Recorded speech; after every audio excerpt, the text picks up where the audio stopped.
قرآن حکیم میں بھی پارہ نمبر 6 کا آغاز ہی اس سے ہوتا ہے.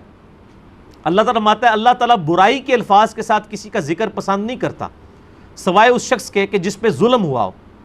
تو ہمارے دین پہ ظلم ہوا تھا ان لوگوں کی وجہ سے. یعنی ایک شخص آپ لوگوں کو مس گائیڈ کر کے دہشت گرد بناتے تھے. آپ لوگوں سے مراد وہ لوگ جو یہ کام کرتے رہے.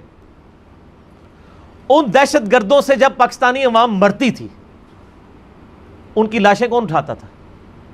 عبدالستار عیدی. ایون ان مدرسوں پہ بھی جب خودکش حملے ہوئے اور وہاں پہ بھی بچے مرے جو عیدی صاحب کو پوری زندگی گالیاں دیتے تھے, ان کی لاشیں اٹھانے کے لیے بھی عیدی صاحب کی وین کھڑی ہوتی تھی.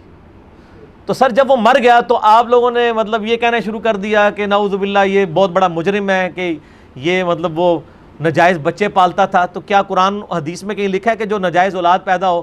اب بخاری مسلم میں تو ایک عورت نے برائی کر لی تھی تو اس نے کہا یا رسول اللہ مجھے پاک کر دیں. آپ فرمایا میں تمہیں سنسار کیسے کراؤں؟ جب اس کا وضع عمل ہوا, بچے کو جنم دیا, پھر وہ آ گئی. آپ فرمایا اس کو دودھ پلا.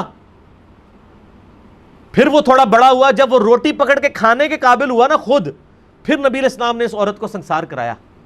وہ ناجائز اولاد تھی, بخاری کے اندر حدیث موجود ہے, یہ آپ کے نبی کی تعلیمات ہیں. اس کے اوپر جب عیدی صاحب عمل کرتے رہے تو آپ کہتے رہے اس نے پنگوڑے رکھے ہیں تو اس نے جو ہے نعوذ باللہ زنا کو پروموٹ کیا. تو آپ کے یہ فتوے کہاں تک جاتے ہیں؟ نبی صلی اللہ علیہ وآلہ وسلم نے جو عورت کو سنسار نہیں کرایا اور اس بچے کو پیدا ہونے دیا پھر بڑا ہونے دیا, تو آپ نبی صلی اللہ علیہ وآلہ وسلم کے اوپر نعوذ باللہ اس قسم کے فتوے لگائیں گے؟